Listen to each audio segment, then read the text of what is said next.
Sabrá Dios por qué es todo, ¿no? Sabe, ¿no?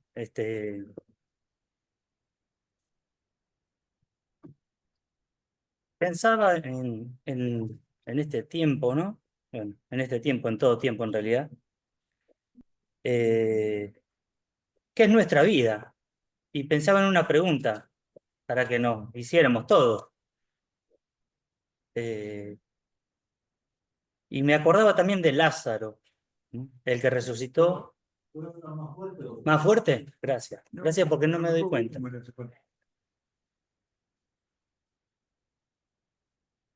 Pensaba bueno, en nuestra vida, ¿no? Pequeña cosa. Y en el tiempo, me acordaba, escuchaba los motivos de oraciones y también venía pensando en Lázaro, el que resucitó el Señor, después de 4 días de estar muerto. Eh, y bueno, en nuestra vida, la pregunta era, ¿dónde pensamos estar de aquí a un tiempo? ¿Haciendo qué? ¿En qué lugar? Tal vez donde siempre, en el mismo trabajo. Quizá dentro de un año no haya demasiados cambios en nuestra vida, tal vez sí. Dentro de un mes, mucho menos. Es posible que todo siga prácticamente igual. Pero ¿qué pasa si nos vamos más en el tiempo hacia adelante? ¿Qué será de nuestra vida dentro de 5 años? No es una eternidad, pero ya es un tiempo, un poco más. ¿Qué pasaría si, qué pasa, dónde vamos a estar, dónde pensamos estar dentro de 10 años? Y si vamos bastante más allá, ¿qué será de nuestra existencia ya dentro de 50? Y ni hablar dentro de 100. A nosotros nos parece una eternidad y en general es algo en lo que no pensamos, pero para lo que es incluso la historia del ser humano, eh, es un ratito, es un tiempo muy corto. Y a veces me gusta leer un poco de historia argentina, los supuestos héroes que hemos tenido, próceres, y historias que todos conocemos. Y eso pasó hace 200 años. Nos parece que hace mucho, pero en realidad no es tanto tampoco. Lázaro, volviendo a Lázaro, fue un hombre que el Señor lo levantó de la muerte, volvió a vivir, pero también vivió un tiempo, unos cuantos años, no sabemos cuánto.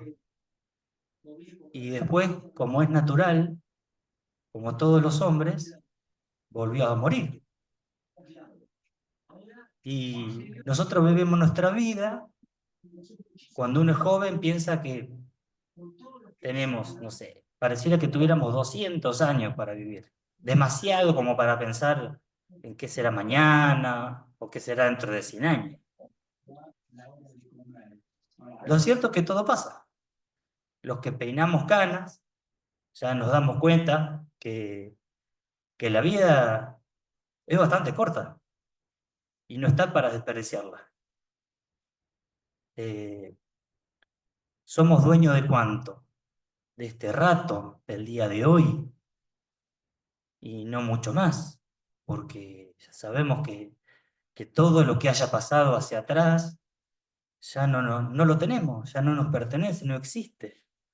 Parece muy filosófico esto, pero es tan sencillo a la vez. Y lo mismo el día de mañana.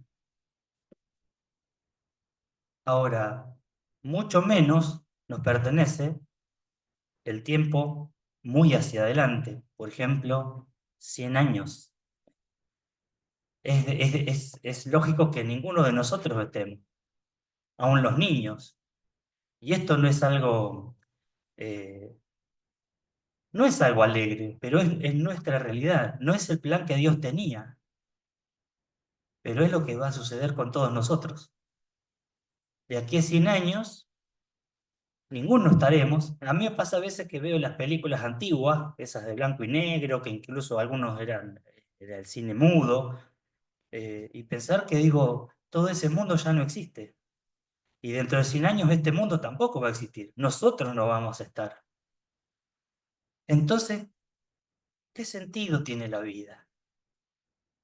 Sabemos que por la palabra de Dios no era la idea que Dios tenía y no es lo que a él más le hubiese gustado, desde luego, pero es donde hoy estamos.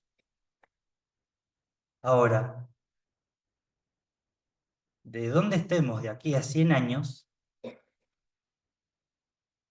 hoy, en este tiempo, podemos hacer algo que tenga que ver con aquel tiempo, con ese tiempo que no nos pertenece, con ese tiempo donde no vamos a estar ya en esta tierra. Podemos hacer algo hoy que va a afectar ese tiempo. Nuestra condición que tengamos en esta vida, si nos acercamos al Señor, va a cambiar. Y esta vida, en este tiempo que tenemos, en realidad el hoy mismo, va a tener una importancia, una influencia total con aquel tiempo que está por venir. Y dónde vamos a estar y cómo vamos a estar. Y alguien podría decir, pero ¿cómo? Dentro de 100 años no vamos a estar ninguno acá. ¿Cómo podés pensar que esto, lo de hoy, puede influir en aquel tiempo? La palabra de Dios, Dios nos dice que es así. Ahora, como decíamos, de lo único que si se pudiera decir somos dueños, que tampoco porque se nos va como si quisiéramos retener agua en las manos, es casi nada lo que nos queda, ¿m? Es el hoy. Este tiempo es un tiempo que Dios nos da. La vida que hoy tenemos, es más, en el día de hoy y en este rato que estamos ahora, es algo, una bendición que Dios nos da, una provisión que Dios nos da. No sé si alguien piensa, hay personas que dicen, reniegan mucho de su vida, personas que sufren mucho, y la verdad, nadie quisiera estar ahí, pero así todo, la vida es un regalo de Dios, es una bendición de Dios, es lo mejor que tenemos, y además es lo único que tenemos. El caso es que Dios no nos ha dejado a la deriva, no nos ha dejado con nuestros problemas. No, Dios no dijo, arréglensela como puedan. Dios no hizo eso. El ser humano, como nos dice la palabra desde el principio, o sea, agarró para otro lado. Y ahí seguimos todos. Pero Dios no nos ha dejado en el cosmos, en el tiempo, ahí perdidos. Dios nos da, es más, nos da algo en que apoyarnos. Fíjense que la gente, cómo vive, por qué vive, para qué vive, cómo se maneja, cómo piensa, a qué le da importancia, con qué supuestamente sería feliz o no, teniendo qué, o faltándole qué, cómo vivir, cómo manejarse, qué pensar. Es profundo, pero a la vez es lo que tenemos todo el día. No estamos hablando de algo tan de otro, sí es de otro mundo el Señor, ¿no? No es de este, ya lo dijo Él. Pero nuestra vida hoy acá, ¿qué tenemos? ¿Qué realmente tenemos? ¿Cómo vivimos? ¿Hay una esperanza? ¿No la hay? Bueno, el Señor nos ha dejado su palabra, este libro, la Biblia, que es totalmente milagroso cómo nos llega hasta hoy. De Aristóteles, de Platón y de otros más, hay apenas algunos escritos, algunas copias de lo que supuestamente escribieron, en algunos 5, en algunos 8, en algunos un poco más. Todo lo que se escribe es fidedigno, si es cercano al tiempo en que se escribió, si hay varias copias, si concuerdan. La Biblia es un libro que se escribió en un tiempo extenso. Fueron muchísimos siglos. Y todo lo... ¿Por qué condice todo desde el principio al fin? Porque el autor es uno solo. Si bien fueron tantos hombres que la fueron escribiendo. Todo lo que es, por ejemplo, arqueología y aún historia, pero básicamente la arqueología, que es lo que nos dice, nos habla y nos muestra la historia de la humanidad, de todos los hombres, está aún basado en la Biblia. Los mismos arqueólogos, toda universidad, todo estudio de arqueología, eh, está basado en la Biblia. Aún los ateos tienen que tomar la Biblia por su claridad, por su exactitud de tiempos, de fechas, de lugares, de ríos, de montañas, de todo. Es innegable. Y hoy nosotros no acostumbramos a ver noticias por ahí, pero hoy día se siguen descubriendo muchísimos, hay muchos hallazgos, testimonios que testimonian vasijas, escritos. Hace poco se encontró una escritura hecha en plomo que algunos presumen por el lugar y en la forma que se encontró, que puede haber estado Josué en ese tiempo donde se escribió y en un altar que él edificó. Pero ahora, hace poquito, se siguen encontrando por doquier testimonios de la palabra de Dios. Sin ir más lejos, algo muy grande que se encontró en el año 47 del siglo pasado, en unas cuevas, en unas cavernas, en unas montañas, se encontró toda una serie, una biblioteca donde habían vasijas selladas con escritos, con papiros. El lugar se llama Qumran. Hay muchos escritos y entre ellos, no solo la Biblia, el Antiguo Testamento en realidad, muchos otros escritos en distintos en idiomas, y se comparó lo que se encontró de la Biblia, del Antiguo Testamento, con lo que hoy tenemos, y la coincidencia es total, salvo por algún error ortográfico, por alguna letra perdida, es totalmente coincidente. Decía que de los filósofos que tanto se hablan y se menciona y se basan en ellos, hay unas pocas copias, y de la palabra de Dios hay por lo menos 5.600 escritos que se tienen, y habrá más seguramente.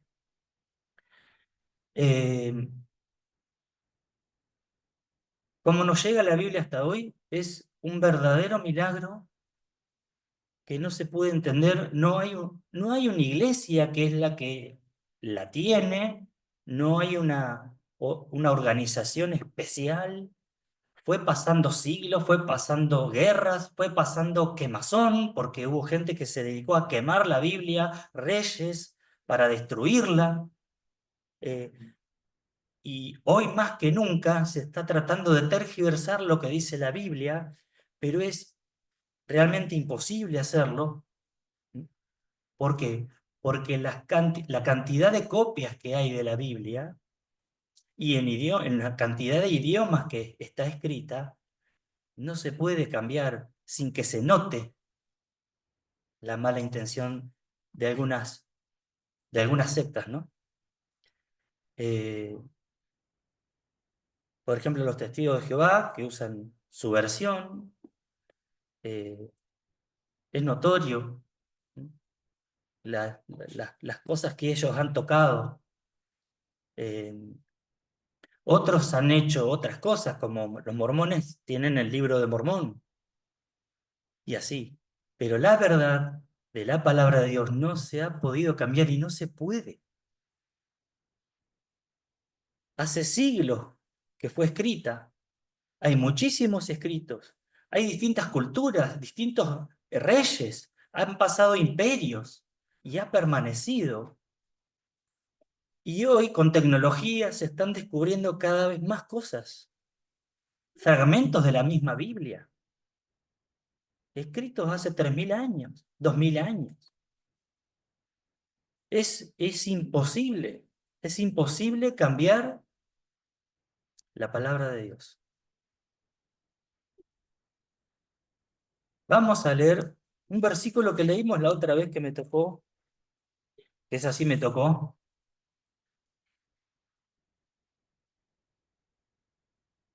y es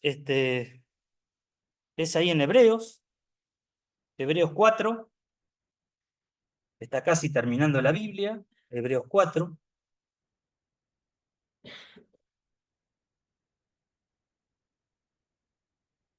y el versículo 12, que nos dice sobre la palabra de Dios, porque la palabra de Dios es viva y eficaz, y más cortante que toda espada de dos filos, y penetra hasta partir el alma y el espíritu, las coyunturas y los tuétanos, y discierne los pensamientos y las intenciones del corazón. Y no hay cosa creada, o sea, nada en este mundo que no sea manifiesta en su presencia, que no sea abierta, que no sea examinada. Antes bien, todas las cosas están desnudas y abiertas a los ojos de aquel a quien tenemos que dar cuenta. La palabra de Dios. Ahora, si yo preguntara, ¿alguien de acá cree que este libro puede hacer todo eso? Algunos dirían que sí, otros tal vez digan que no. Este es un libro, ¿sí? Está escrito con tinta, lo hizo una empresa, ¿sí? Lo fabricaron. Lo que dice, tal vez lo que dice, sí, lo que dice. Pero en definitiva, ¿quién es qué es lo que produce todo lo que dice acá? Que discierne los pensamientos, las intenciones, parte el alma del espíritu. En realidad sabemos que es la palabra de Dios, pero ¿qué realmente el trabajo lo hace la escritura o lo hace en vez de la palabra de Dios, el Dios de la palabra? Es el Dios de la palabra, hermano. Él es el que usa su palabra, por eso, por Él es que tiene poder, por Él es que tiene efecto en nosotros la palabra, porque es de Dios. Pero el que obra es Él, el Dios Espíritu, Dios Padre, Hijo y Espíritu Santo. El Hijo está en el cielo, el Padre está en su trono, el Espíritu Santo es el que está en la tierra. Dios mismo, no es para que nos compliquemos pensando en la mismísima esencia de Dios, pero Dios, el Dios de la palabra, es el que trabaja en los corazones de aquellos que se acercan.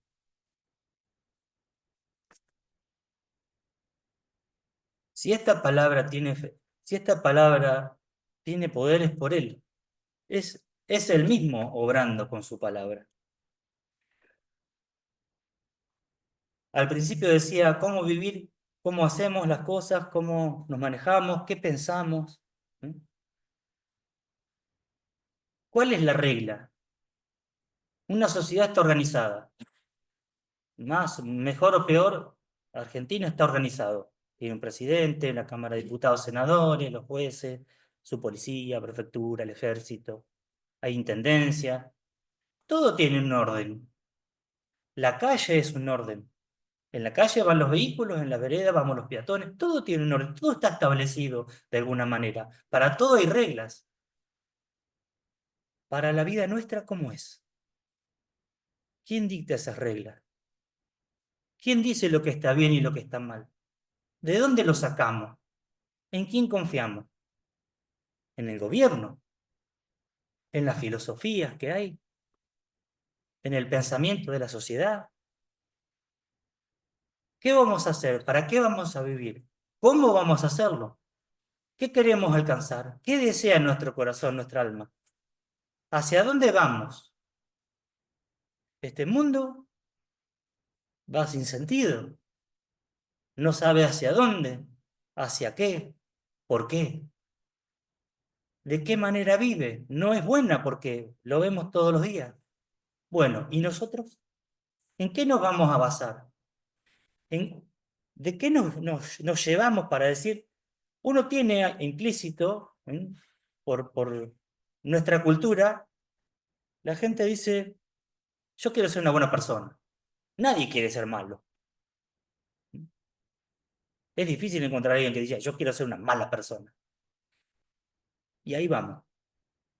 Ninguno de nosotros tampoco quiere ser una mala persona. Quisiéramos ser una buena persona, ¿no? Hablando en general, ¿no? Bueno, ¿y cómo se define eso? ¿Quién dice lo que es bueno? ¿Quién dice lo que es malo? ¿Quién dice lo que es correcto? ¿Cómo debemos conducirnos? ¿Qué es lo que tenemos que hacer? ¿De dónde sale todo eso? Hay un inconsciente colectivo, Dios ha puesto, dice la Biblia, de su semejanza en nosotros. Tenemos voluntad, razonamiento y decisión. Y ahí también tenemos la noción de lo que es bueno y lo que es malo, lo que debemos hacer, lo que no debemos hacer. Y eso es algo que Dios le dio al ser humano. Por eso no somos como un animalito que son instintos, se maneja por instintos. Y así dice que no tenemos que manejarnos justamente nosotros. Ahora, ¿qué espero de mí? Quisiera hacer un camino bueno. Bueno, ¿cómo se hace entonces eso? ¿Quién dice cómo se hace? La palabra de Dios. Dios en su palabra nos dice cómo es la vida, cómo debemos caminar, cómo debemos conducirnos, qué es lo bueno realmente, qué es lo malo.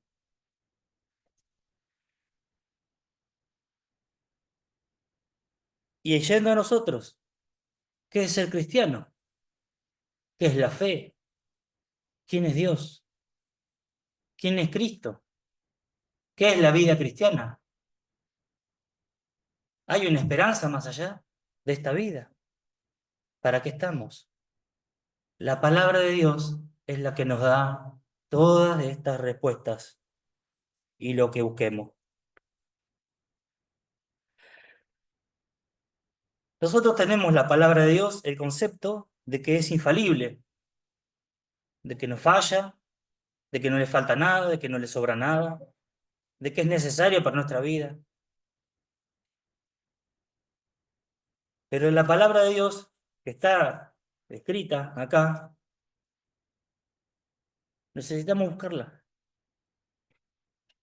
necesitamos leerla y necesitamos que le demos un lugar en nuestra vida a lo que Dios nos dice, para que Él pueda trabajar en nosotros. No nos basta saber que es la palabra de Dios, que es correcta, que hay bendición. Necesitamos darle lugar en nuestra vida, que Él nos pueda corregir, que Él nos pueda enseñar y que Él nos pueda cambiar. Quisiera que vayamos a leer Proverbios, capítulo 1.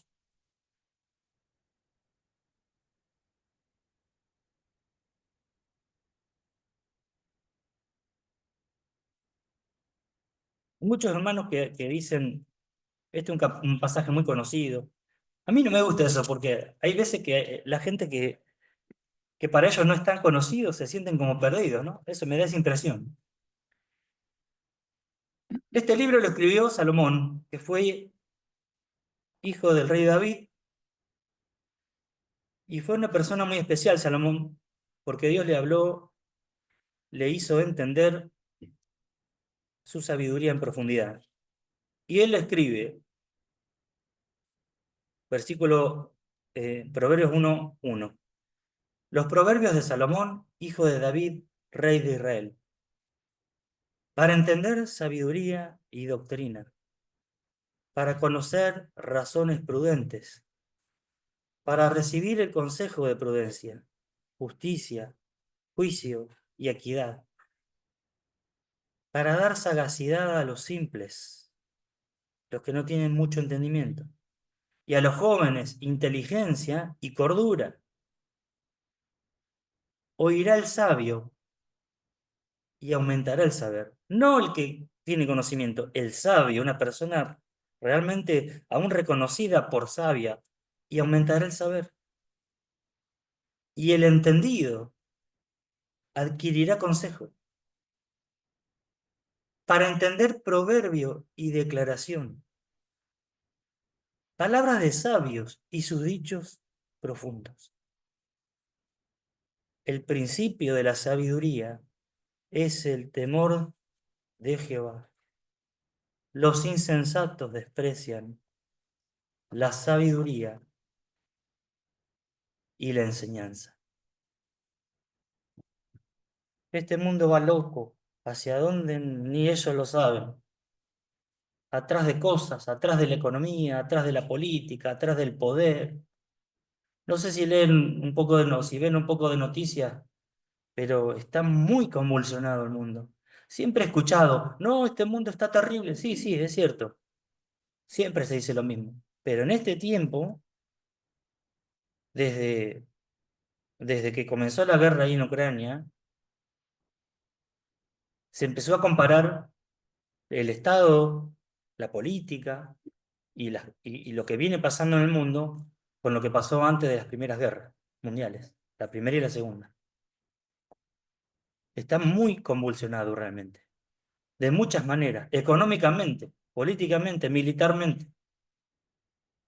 La gente tiene miedo. Si se ponen a ver un poco de YouTube, van a encontrar videos alarmistas que dicen que va a haber guerra nuclear, que va a haber un montón de cosas. Y es cierto que el peligro está. Y en medio de este caos, Dios nos tiene a nosotros, la eclesía. Eclesía, que de ahí, en griego, que de ahí sale la palabra iglesia, que significa personas que son sacados de un lugar, de un grupo, sacados aparte, puestos aparte. Dios nos llamó a su eclesía, nos tiene aparte, nos guarda, estamos bajo sus ojos, estamos bajo su protección y su cuidado, siempre y cuando atendamos, hayamos atendido a su palabra. Nosotros no tenemos que estar en miedo, en temor, desorientados, sin saber qué pensar y viviendo como nos parece. A veces, que tantos dicen muchas veces cómo la iglesia se parece a Israel, en muchas cosas, y sí, hay muchos paralelismos. Hay algo, una frase que se repite en la época de los jueces, en el libro de jueces está, que el pueblo estaba medio así, no bien, digamos, y dice, cada uno hacía lo que bien le parecía. Nosotros tenemos la palabra profética más segura, tenemos la Biblia que no ha cambiado y que es la que Dios usa con su poder cuando vamos ahí. Nos contiene, nos sostiene, nos libra, nos aconseja. Y veamos lo que nos dice. Entender la sabiduría, la doctrina, la enseñanza que Dios nos da, no solo para el domingo, para el lunes, del lunes al sábado también, para cómo vivir, cómo manejarnos y también cómo descansar en Dios y encontrar sus bendiciones, su guía, su paz, para conocer razones prudentes, para no errar, para recibir el consejo de prudencia, algo que tanto falta en este mundo, consejo de prudencia. Vamos a vender un auto, vamos a cambiar de casa, vamos a cambiar de trabajo, vamos a tomar una decisión familiar. Tantas cosas que nos pasan, se nos presenta algo, personas que nos desafían, personas que nos tratan mal. El consejo de prudencia está acá en la palabra, consejo de justicia, saber lo que realmente es justo para nosotros, pero también para otros, para con otros, y lo que no lo es, juicio y equidad, palabras similares. ¿Quién tiene la verdad? ¿Dónde está? ¿Se puede encontrar? ¿Existe? Sí. Los que venimos de la presencia de Dios, podemos estar seguros y tranquilos que acá vamos a encontrar. Mientras que busquemos, vamos a encontrar. Y podemos confiar en lo que Él nos dice, en todo lo que Él nos dice. El Señor cuando vino, encontró, dice que le daba pena, porque las personas estaban como ovejas que no tienen pastor. Andaban desorientados, perdidos. Nosotros no tenemos por qué estar así. ¿Por qué? Porque tenemos la palabra de Dios, porque tenemos el consejo. Él no nos habla con voz audible, como lo hacía con Adán y lo ha hecho con otros. ¿Saben por qué? Sencillamente porque nos habla acá. El mundo no lo encuentra, las personas no lo encuentran a Él. ¿Por qué? Porque no lo buscan acá. Muchos se conforman con una iglesia, con una religión, con un bautismo, otros con otras cosas, pero no lo encuentran. ¿Por qué? Porque no lo buscan acá. Dios nos habla acá. El consejo de Él está acá. La forma de encontrarle a Él está acá. Y no hay otra manera. Y todo lo que está afuera debe quedar afuera. Nuestros pensamientos, nuestras preferencias, nuestra, todo lo que las intenciones que tenemos nosotros, lo que nos guste.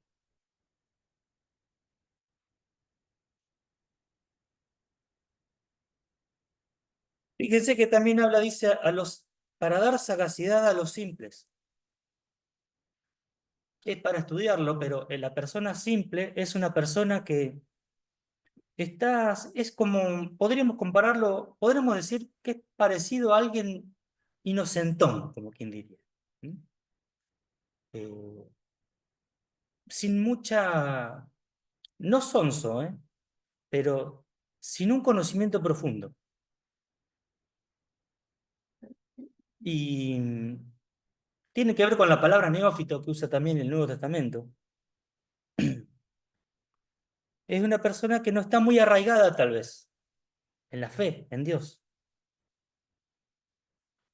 Y dice, dar sagacidad a los simples, para que seamos más vivos, más despiertos en el Señor. Y en la vida, desde luego, la vida es todo lo que Dios nos da.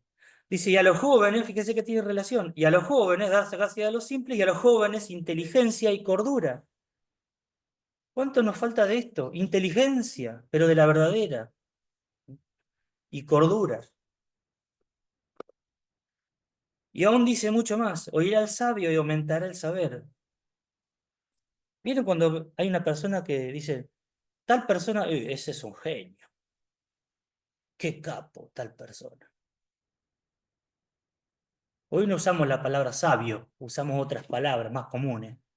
Es esa persona, vos decís, qué persona tan capaz, tan inteligente, tan entendida, tan sobresaliente.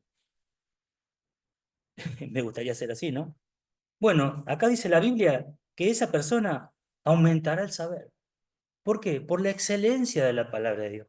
No se puede alcanzar el conocimiento de Dios, todo el conocimiento de Dios, toda la sabiduría de Dios. ¿Por qué? Porque es de Dios. Podríamos decirlo así, hablando de una forma común. Esta sabiduría entra en la cabeza de Dios, en la mente de Dios. ¿Cómo va a entrar en la mía? Dios es infinito. Es más o menos así. Y dice, el entendido adquirirá consejo. El que aconseje a otros, el que sea una persona de fiar y que tenga una vida que vos sí te das cuenta que cómo lleva a su familia, su mujer, sus hijos, sus negocios. Decir, quisiera ser como él. Esa persona que tiene ese respaldo, ese entendido, si no, no sería así. Va a adquirir consejo. Tiene mucho que aprender todavía con la palabra de Dios. También dice, para entender proverbio y declaración, palabras de sabios y sus dichos profundos. La Biblia es algo profundo, es un mar. No se puede contener, no se puede conocer todo. Aún el mar que tenemos físico en este mundo, dice que se ha explorado un 5%, escuchaba el otro día. Es vasto, es inmenso, pero está lleno y rico en bendiciones para nosotros. Ahí tenemos lo que realmente la comida. El Señor dijo, el que cree en mí nunca tendrá hambre y no tendrá sed jamás. Bueno, también dijo él, no solo de pan vivirá el hombre cuando fue tentado, sino de toda palabra que sale de la boca de Dios. Una comida para el alma, una comida espiritual, una comida que nos va a hacer estar fuertes, una comida que nos va a saciar. La gente, las personas buscan cosas en que recrearse, en que alegrarse, cosas para disfrutar. Pero este mundo ofrece muchísimas cosas de esas, pero ninguna de esas sacia el alma, el corazón. Ninguna de esas me llena. Ninguna de esas me hace dormir tranquilo, en paz. Ninguna de esas le trae, valga la redundancia, paz al corazón. Le da sentido a lo que soy. Da felicidad de estar vivo. Ninguna de esas cosas. Nada de eso. Las palabras de Jesús son vida. Las palabras de Jesús sacian. Nunca tendrá hambre. Nunca tendrá sed. Las palabras de Dios son verdadera comida y bebida para el que las lee con fe y el que lo busca con fe. Y el que está dispuesto de corazón a hacerle caso. No se trata de mandamientos. Claro que se trata de mandamientos, seguro que sí, pero no es queriendo obedecer mandamientos, los 10, por ejemplo, que conocemos, religiosamente. No se trata de eso, así no se encuentra Dios. Se trata de un corazón que va rendido con fe. Para terminar, esta parte que dice el principio, muchas veces entendemos la sabiduría de una manera muy humana, muy común. Este mundo y el que opera este mundo, el que lo maneja, que es el enemigo de nuestras almas, hace múltiples trabajos. Y uno de los trabajos que es muy sutil y dañino es cambiar los conceptos. Y así este mundo, influenciado por él, manejado y dominado por él, le llama amor a lo que no es amor. Le llama fe a lo que no es fe. Le llama bueno a lo que no es bueno. Malo a lo que no lo es. Le llama a Dios, tiene el concepto de un Dios que no es Dios. Y así sucesivamente. Y también pasa esto con la sabiduría. La sabiduría se asocia con personas que tienen una cabeza así, gigante. Y ese es el concepto que hay. Y muchas veces eso se nos mete a nosotros. Oh, este hermano es tan sabio. La Biblia la tiene en la cabeza entera. Entera la tiene. No. Fíjense qué nos dice Dios. Lo que sí es sabiduría. Y lo que no lo es, por lo tanto. Versículo 7. El principio de la sabiduría, la base de la sabiduría, el fundamento, el cimiento de la sabiduría, Es algo muy sencillo. Es el temor de Jehová.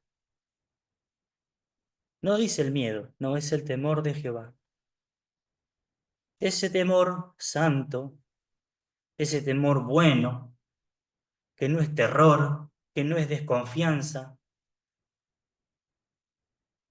es esa confianza reverente, como muchas veces se dice.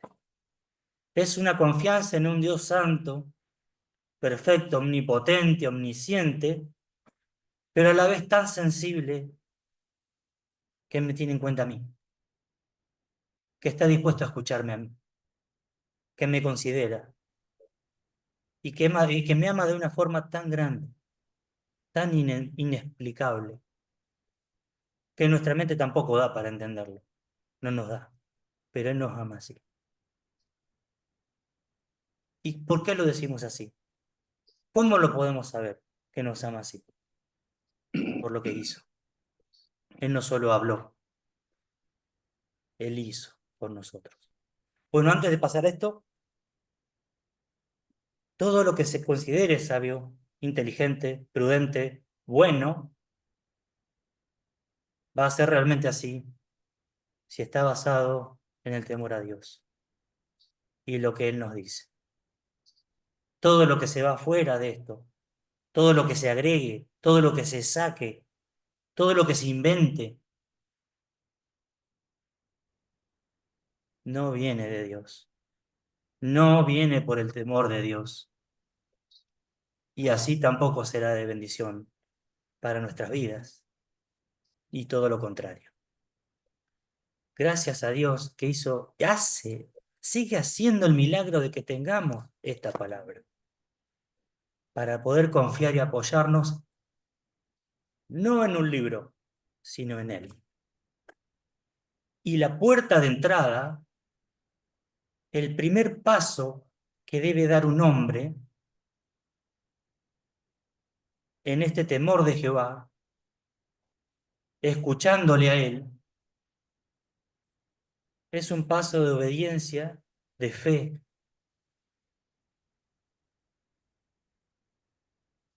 y viene por la obediencia a Cristo. Él, hoy existen, el hombre necesita hacer lo que Cristo nos dijo, resumiendo. El Señor dijo, arrepentíos y creed en el Evangelio. Y no hay otra, y no hay más. No existe otra forma de acercarse a Dios. Y esto no gusta, y esto muchos no lo quieren. Hoy tenemos, eh, si escuchamos y vemos un poco de predicaciones, que a todos nos gusta ver por ahí, y vemos lo que pasa hoy en día en la cristiandad de hoy en día, en el mundo, en Argentina y en todos lados, hoy vemos que hay muchos evangelios, y muchas veces hablamos de eso. El evangelio de la prosperidad, los que prometen que te va a ir todo bien si te acercas a Dios, los que te dicen que tenés que dar para que Dios te dé. El evangelio del sentimentalismo termina siendo que si te hace llorar, si te hace sentir, entonces encontraste a Dios. El evangelio de las experiencias, que si no te pasó algo de no sé qué forma, el evangelio del encuentro. No escuchamos muchas veces que se habla de que tuve un encuentro con Dios y que me fui a un encuentro en muchas iglesias. Es algo que tiene que pasarte una cosa sensorial, una cosa que sientas algo, que veas algo, y entonces encontraste a Dios. El evangelio de las decisiones. Los que hacen algo, o tomaron una decisión, o levantaron la mano, o pasaron al frente a donde está el pastor, o porque hicieron una oración, porque hicieron una decisión de fe, encontraron a Dios. Y así podemos seguir por citando varios ejemplos más. Pero el Evangelio es uno solo y está claramente dicho en la Biblia. Y es el único en el que podemos confiar. Él pagó mi deuda. Él se sacrificó por mí. Mis pecados estaba pagando ahí. Y no hay más. ¿Cómo responda yo a ese evangelio, que es el único? Va a determinar mi futuro eterno. Va a determinar dónde voy a estar de aquí a 100 años. Si le obedezco a él, que me dice, arrepentíos y creed en el evangelio, voy a obtener paz, perdón y vida eterna. Creyendo en ese Jesús, que no quedó tampoco en la cruz, sino que a los 3 días volvió a vivir como se celebró hace poquito. Ojalá se le diera todo el sentido que tiene a su resurrección. Y ojalá se le diese el sentido que tiene a su sacrificio y a lo que el hombre debe hacer, que es arrepentirse y creer. Y ese evangelio está aquí contenido en su palabra. Y ese evangelio es el único que produce un cambio de vida y una vida nueva en el ser humano. Muchos confían en distintas cosas, lo que puedan hacer, a dónde puedan ir, la iglesia a donde van, que si se bautizaron, que si dan plata, si ofrendan, y muchas otras cosas. Pero lo único, en realidad, ¿cómo es así? ¿Cómo es lo que quiero decir? A ver si me sale. El único evangelio que da resultado es este. ¿Por qué? Porque es el que Dios dice. El que cambia a las personas es Él, es Dios. Y si no creemos en este evangelio, nunca va a pasar nada en nuestra vida. Siempre vamos a estar en una religión, en una costumbre, en obras, en una iglesia. Si no creemos en este evangelio, en el Dios que proclama, que nos hace, que nos da esta salvación, que es la única forma, Él no va a llegar a nunca a nuestra vida. Por eso es tan importante enfatizar la precisión del evangelio, la exactitud del evangelio. Porque si no creen en lo que Él dice, Él no va a obrar en los corazones. Hoy está lleno de personas que han recibido a Cristo y que han aceptado a Cristo, pero no han sido perdonados, no han sido librados del castigo, no han sido recibidos por Dios, no son aceptos en el amado, siguen con sus pecados a cuesta.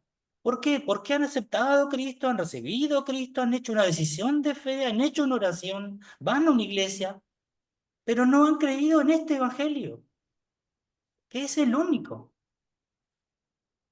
Yo soy la puerta, dijo Jesús. Si no pasamos por Él, que es la puerta, no va a haber nada para nosotros de Dios. Dios no nos va a hacer caso. Si no le creemos a Él, Él no nos va a hacer caso. Lo estoy diciendo con otras palabras como me salen. Hay un salmo, creo que es, que dice, el que aparta su oído para no oír la ley, la Biblia, el Antiguo Testamento, que era lo que había cuando se fueron escritos los salmos, el que aparta su oído para no oír la ley, su oración también es abominable. Es una palabra fuertísima. Es despreciada y desechada por Dios. ¿Por qué? Porque el hombre, ¿qué nos dice? Que el hombre que no oye a Dios y su verdadero evangelio y le hace caso, Dios no lo va a escuchar. No solo no lo va a escuchar, sino que su oración es abominable, despreciable. ¿Quién quiere eso? Ninguno de nosotros. Por eso es menester, dirían algunos, es necesario que creamos en el verdadero, que nos reunamos acá todos los domingos, la verdad que está hermoso, me encanta, a mí verdaderamente me encanta, el miércoles, el domingo, el sábado, pero todo es para que lleguemos a hacer esto, y ahí sí vamos a encontrar a Dios, si no vamos a estar como una persona en la oscuridad, a los manotazos, no se nos va a. La Biblia siempre va a ser un misterio indescifrable. Dios no obra en el corazón de la persona así. Tiene que creer en el verdadero evangelio, no hay otra forma. El verdadero evangelio produce personas salvas. Dios escucha cuando creemos lo que nos dice. Y así las personas pasan de estar muertos a estar vivos. Pasan de estar con sus pecados y con la ira de Dios encima a estar perdonados. Dios pone de su espíritu en esa persona y por eso da entendimiento de la palabra de Dios y cambia la vida. Si no escuchamos este evangelio, Dios no nos escucha. Escuchamos y obedecemos, desde luego, ¿no? Pero gloria sea a Dios, que está tan claro en su palabra, tan hablado, es un tema tan conversado, tan escrito, tan explayado, tan detallado, que es únicamente a propósito podemos dejar de comprenderlo. Ahora, si alguno no lo hubiera hecho, todavía lo puede hacer. Para que de aquí a un tiempo, 20, 30, 50 años o 100, cuando ya no estemos aquí, pero estemos en la presencia de Dios, donde se goza de bien, de paz, de felicidad, donde no es una fábula, no es un cuento lindo, es una realidad. Y nunca estar en el otro lugar, que tampoco es una fábula, que es un lugar terrible de conciencia, de entendimiento, donde las personas van a estar arrepentidas, donde van a reprocharse por la eternidad, ¿por qué no creí? ¿Por qué no lo hice? ¿Por qué tendría que ser así? Si hoy puedo cambiar eso, si hoy puedo dar ese paso de arrepentimiento y fe. No nos conformemos con una iglesia, con una religión. Eso no alcanza. Busquemos al Señor. El Señor nos va a oír si nosotros le oímos y le obedecemos por fe. No tenemos que pagar, ella lo hizo en la cruz. Amén. Amén. Oramos. Señor, le damos gracias por tanta misericordia, tanta piedad, tanta paciencia que nos tiene, que nos ha tenido y nos va a seguir teniendo. Tanto se apiadó de nosotros para atraernos con su amor, con su bondad, haciéndose cargo de nosotros, de toda nuestra vida, de nuestro mal, de todo lo que somos, torcido, corrompido, equivocado, errado, nuestra vida malgastada, mal hecha. Y de todo se hizo cargo usted, Señor, en la persona de Jesús. Gracias, Señor. Todo nuestro mal fue pagado allí. Gracias, Señor, porque nos ha llamado con amor para arrepentimiento y fe. Gracias, Señor, porque le hemos creído y podemos confiar, estar tranquilos, seguros, en paz, sabiendo, más que sintiendo, Señor, sabiendo que usted lo ha hecho por nosotros y nos ha cambiado la vida. Gracias, Señor. Gracias porque el cambio de evidencia nos muestra, Señor, usted que ha llegado a nuestra vida de verdad. Gracias porque nos espera la eternidad en felicidad y no en mal, y no en dolor. Una felicidad que no merecimos, pero que Él ganó en la cruz por nosotros. Gracias, Señor. Gracias por su palabra. Ayúdenos, Señor, a encontrarle cada día mejor en su palabra y en la oración. Gracias por Cristo, en su nombre y por medio de Él es que oramos y le agradecemos, Señor, que nos hizo aceptos en Él. Amén. Amén.